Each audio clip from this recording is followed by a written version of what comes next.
Software बहू अनामिका के sir पे बहुत जू थे।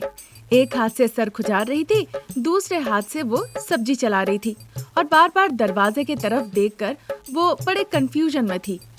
ये कहाँ से आए मुझे समझ नहीं आ रहा है, पर सर की ये जुएं मेरी जान ले रही है। अब तो एक तरफ मैं ये नहीं चाहती कि मेरे कार्यालय के सहयोगी मेरी सासू माँ को इस बात का पता चले, लेकिन खुजली भी तो नहीं रुक रही। कहते कहते अनामिका अपना सर खुजला ही रही थी।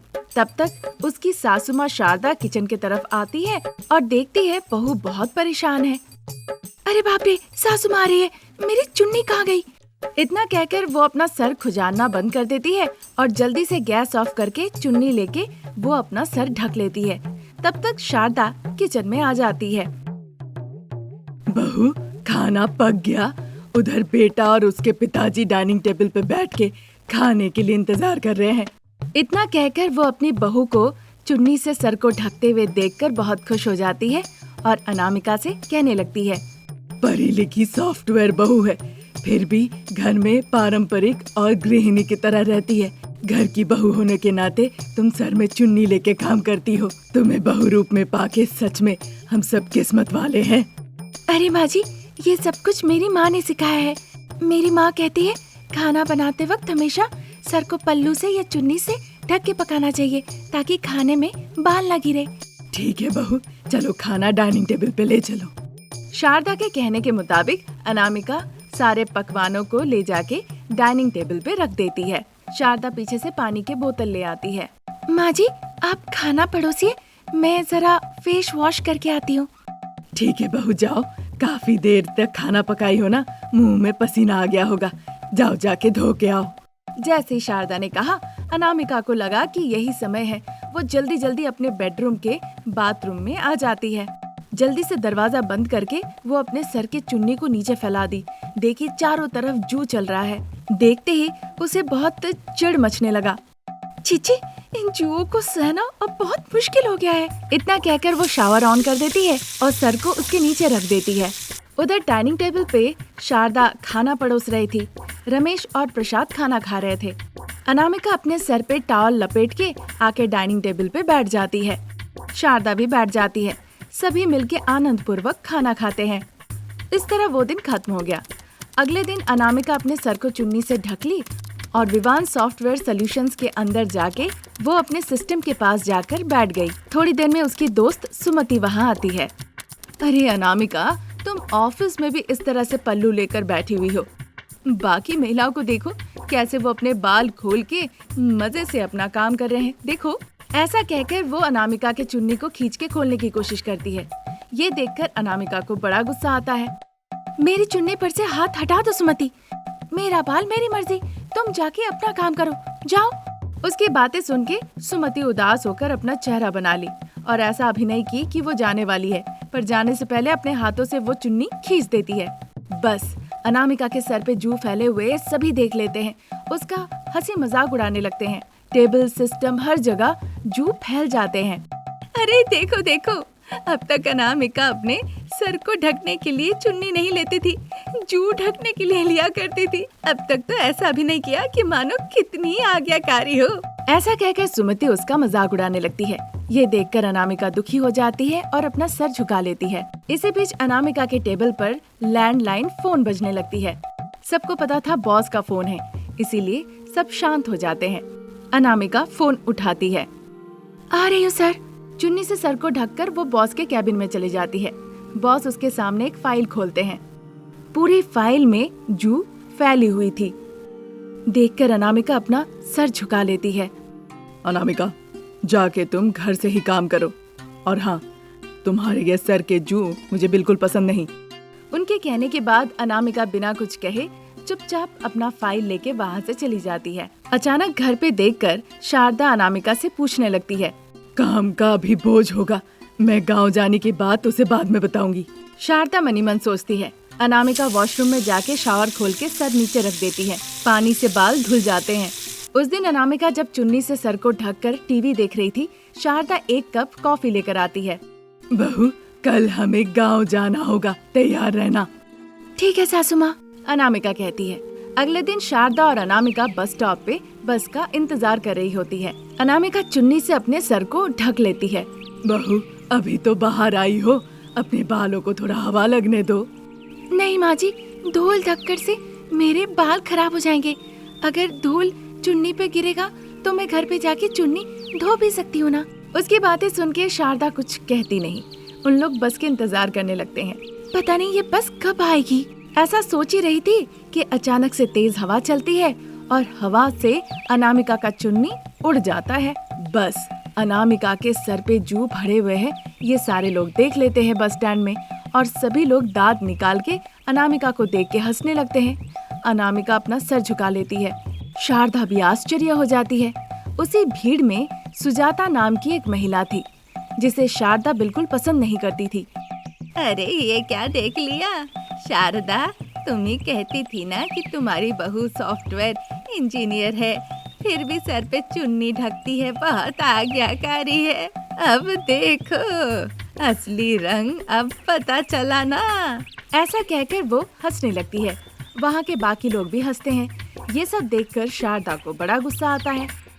अनामिका, एक बार अपने बाल को हिलाओ तो। शारदा के ऐसे कहने पे अनामिका अपने बाल को हिलाती है। फिर सारे जू किसी के चेहरे पे, किसी के हाथ पैर में, किसी के तो मुंह के अंदर जाके गिरने लगता है। ये देखकर सब वहाँ से भागने लगते हैं। ये सब देखकर सास बहू वहाँ से घर लौट जाती है। फिर अनामिका अपने सर के जू भगाने के लिए तरह तरह के शैम्पू का इस्तेमाल करने लगती है। अब देखना यही है कि शैम्पू से अनामिका के सर के जू खत्म होते या नहीं। ये स्टोरी अगर आपको पसंद आई तो हमारे चैनल को सब्सक्राइब करें। Thank you for watching. एक गांव में शारदा अनामिका सास बहू रहा करती थी। उनका एक चिकन शॉप था।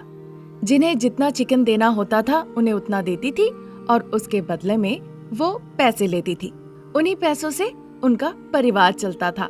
तभी एक दिन सासू माँ दुकान में भगवान के तस्वीर के आगे दीप जला रही होती है। आशीर्वाद कीजिए कि सारे चिकन के दुकान बंद हो जाए और हमारे दुकान में सब आने लगे। फिर आपके चढ़ावे में मैं अपने पति के बाल चढ़ाऊंगी। मेरी बहू नंगे पाँव चल के आपके पास आएगी। इस तरह प्रार्थना करके घंटी बजा के आरती दिखाती है। बहू अनामिका बहुत खुशी खुशी वो आरती लेती है। पूजा करने के बाद शारदा आके अपने काउंटर पे बैठ जाती है।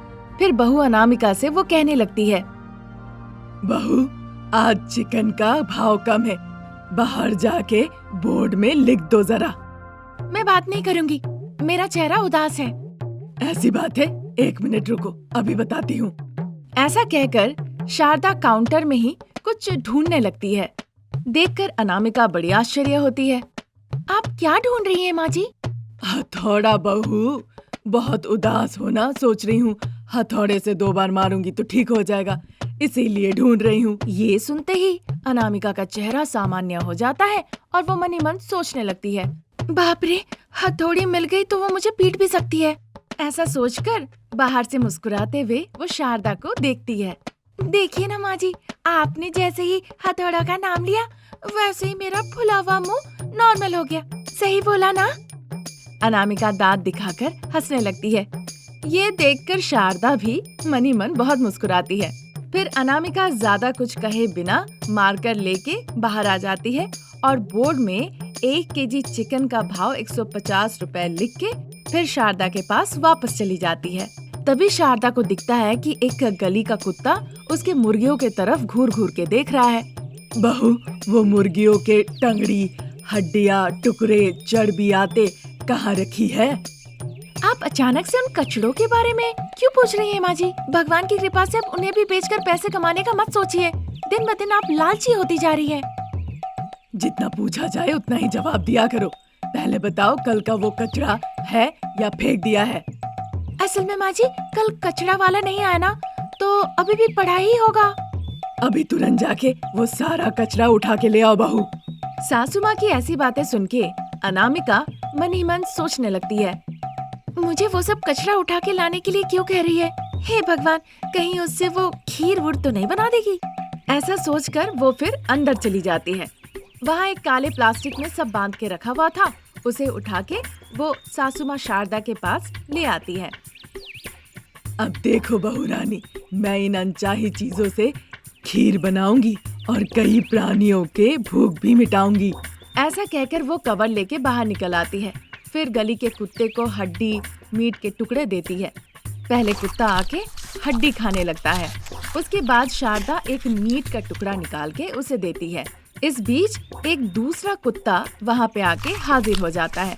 शारदा एक और टुकड़ा निकाल के उसे भी देती है। तब तक एक और कुत्ता आ जाता है। फिर शारदा टुकड़ा फेंकती है तो एक और कुत्ता आ जाता है। बेचारे कितने भूखे हैं। अब से मैं तुम लोगों को ये सारे कचड़े खिलाया करूंगी। पर अनामिका को ये सब अच्छा नहीं लग रहा था। माँ जी, इस तरह कुत्तों को खिलाना ठीक नहीं होगा। ये तरकीब अच्छी नहीं है, मेरी बात मानिए। मैं तुम्हारी सास हो, तुम मेरी बहू। तुम जो कहोगी मैं नहीं सुनूंगी, मैं जो कहूँगी तुम सुनोगी। ज्यादा बोलोगी ना तो तुम्हारे ही सामने एक पूरा मुर्गी लाके उसे काट के खिला दूंगी। हाँ, आप ये अच्छा नहीं कर रही हैं माँ जी। पहले से ये कुत्ते बहुत परेशान कर रखे हैं, मेरी बात सुनिए। अनामिका बहुत समझाने की कोशिश की पर शारदा एक ना सुनी। इसी तरह दिन निकल रहे थे। अब शारदा कुत्तों को मीट खाने की आदत डाल दी। एक दिन बीमारी के कारण शारदा बिस्तर में पड़ गई। फिर अनामिका घर पर ही रहकर सासू माँ का देखभाल करने लगी। अनामिका के बच्चे हरीश और भव्या स्कूल से जब लौट आते थे तो घर पे बहुत शैतानी करते थे और अनामिका को घर का काम काज खाना पकाने नहीं देते थे। ये देखकर अनामिका बच्चों को पैसे देकर कहती है, बच्चे मुझे बहुत काम करना है, तुम दोनों पास के किराने के दुकान में जो पसंद है खरीद के खा लो और थोड़ी देर फोन देखो। ये सुनते ही पहले भव्या पैसे लेकर भागते हुए किराने के दुकान में जाती है। वहाँ थे भूखे कुत्ते जिन्हें मीट खाने की आदत हो चुकी थी। वो भव्या को भागते हुए देखकर उन पर अटैक कर देते हैं। भव्या रोने लगती है। एक कुत्ता आके भव्या का पैर काट लेता है। दूसरा कुत्ता आके भव्या का हाथ खींचने लगता है और एक कुत्ता आके उसके दूसरे पैर को भी खींचने लगता है।